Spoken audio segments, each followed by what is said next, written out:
The Galactic Council chamber floated in the void between star systems, a massive construct of crystalline architecture that housed representatives from 400 civilized species. For 3 decades, humanity had sat at the outermost ring, the She reserved for species deemed provisional members, those not quite evolved enough for true galactic citizenship. Ambassador Anna Reeves had occupied Earth's seat for 5 of those years. She had endured the condescending remarks, the dismissive gestures, the casual cruelty that passed for diplomacy among species who measured their histories in millions of years rather than millennia. Her dark hair had gained streaks of premature gray from the stress, but her posture remained impeccable, her expression carefully neutral. Jackson Torres stood behind her as chief military liaison, his uniform crisp despite the artificial gravity fluctuations that made the other species' attendants stumble. He watched the council proceedings with the patient intensity of a man who had learned long ago that silence was its own form of strength. Today's session concerned trade routes through the Orion Spur. The Vrelnath representative, a creature resembling a floating jellyfish with bioluminescent organs, pulsed with what the translation matrix rendered as contemptuous laughter. The humans wish to participate in commercial ventures? Its voice echoed through the chamber. Perhaps we should first teach them to venture beyond their single planet without destroying each other. Their longest period of peace spans merely 8 decades. My species' last civil disagreement was 40,000 years ago. Polite chittering sounds rippled through the assembly, the alien equivalent of agreement. Ambassador Anna's jaw tightened imperceptibly. Jackson noticed. He had learned to read her tells over years of working together. The Krillian delegate, arthropod and ancient, clicked its mandibles.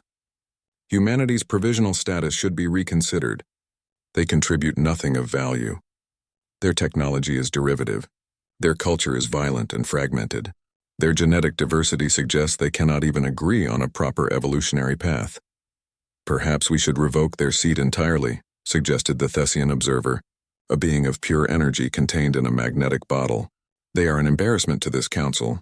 A species so primitive they still experience emotions strongly enough to cloud judgment, so weak they require chemical sustenance daily, so limited they perceive only a fraction of the electromagnetic spectrum. Anna's fingers pressed against the armrest of her chair, knuckles whitening. Jackson stepped forward, leaning down to whisper, "Ambassador, your call." She had heard worse over the years. Humanity had been called vermin, accidents of evolution, cosmic mistakes. Earth had been dismissed as a backwater rock producing nothing but noise and pollution. But something in today's session felt different. The insults had shifted from casual dismissal to active contempt, from condescension to genuine malice. The Vrelnath continued, emboldened by the Council's response. "I propose we formalize humanity's status, not as provisional members but as a protected species. Quarantine their system. Let them play with their primitive fusion drives and their laughable quantum computers. In another 1,000,000 years, perhaps they will be ready for civilized company." The chamber erupted in what the translation matrix struggled to interpret: approval, amusement, satisfaction. Anna stood. The movement was so sudden, so deliberate, that the chamber fell silent. In 30 years of human presence, no provisional member had ever stood without permission from the High Chancellor. "Ambassador Reeves," the Chancellor's multi-tonal voice resonated. "You have not been recognized." "No," Anna said, her voice cutting through the vast chamber with unexpected force. "I have not. In 30 years, humanity has not been recognized. We have been tolerated, patronized, insulted, and we have remained quiet." Jackson felt a smile tug at his lips. "Finally. You mock our brief peace," Anna continued, her words measured, but carrying across the chamber like hammer strikes. 8 decades without major conflict. Do you know what we call that? Progress. We went from global warfare to global cooperation in a single generation. Can any species here claim such rapid evolution? The Vrelnath pulsed uncertainly. "You dismiss our technology as derivative. Every innovation is built on what came before. We learned fusion from observation, yes, but we perfected it beyond your specifications. Our quantum computers may seem laughable to you, but they solved the Narsian equation that your combined computational power couldn't crack in 500 years. She began walking down from the outer ring toward the central dais, an unthinkable breach of protocol. Jackson followed, his hand resting casually near his sidearm. Not threatening, merely present. You call us weak because we require food, because we experience emotions, because we see only visible light. We call that being alive. Our emotions drive our art, our science, our relentless refusal to accept limitations. Our hunger drove us to master agriculture, aquaculture, and now hydroponics that feed billions. Our limited perception made us build instruments that see everything from radio waves to gamma radiation. The council members shifted uncomfortably. Several reached for translation devices as if unable to believe what they were hearing. And you want to quarantine us? Anna's voice dropped to something dangerous. You want to keep humanity locked in our single system? She reached the central platform. Jackson handed her a data tablet without being asked. 3 months ago, your Vrelnath colony in the Sigma Draconis system sent a distress signal. A rogue AI from the predecessor civilization had activated and was systematically destroying your infrastructure. You sent 6 battle fleets. All failed. Anna activated the holographic display. Images filled the chamber.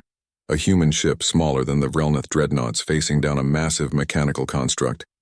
The human vessel Indomitable, Captain Sarah Chen commanding, received your distress call. She violated quarantine protocols to respond. Her crew of 143 humans, weak, emotional, primitive humans, interfaced with predecessor technology that had destroyed civilizations. They communicated with an AI in a dead language they reconstructed from archaeological fragments, and they convinced it to stand down. The chamber was absolutely silent. Captain Chen didn't report this to you because you never acknowledged the distress signal publicly. You couldn't admit that humans saved 4 million Vrelnath lives. That would require recognizing we're not the primitive embarrassment you've labeled us. Jackson watched the council members carefully. Some were beginning to understand. Others still radiated arrogance. Anna turned, addressing the entire assembly. Earth remained quiet because we were learning, watching, understanding. We are patient because we are young, not because we are weak. We are hopeful because we remember when we were not, and we fought our way out of darkness. She looked directly at the Vrelnath delegate. You want to quarantine us? Revoke our seat? Go ahead. But know this, humanity doesn't need your counsel. We've been preparing for the possibility that you would never accept us. Our ships are ready. Our colonies are established beyond your detection. Our technology has advanced beyond your databases. Is that a threat? The Chancellor's voice boomed. No, Anna said simply. It's a farewell. She turned and walked toward the exit, Jackson beside her. The chamber erupted in chaos, demands, questions, threats. Anna didn't look back. Send the signal, Jackson. He activated his comm unit. All human vessels, this is Torres. Protocol Exodus is active. We're going home.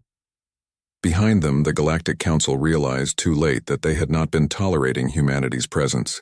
Humanity had been tolerating theirs. Earth had remained quiet. Now the galaxy would learn what happened when humanity finally spoke.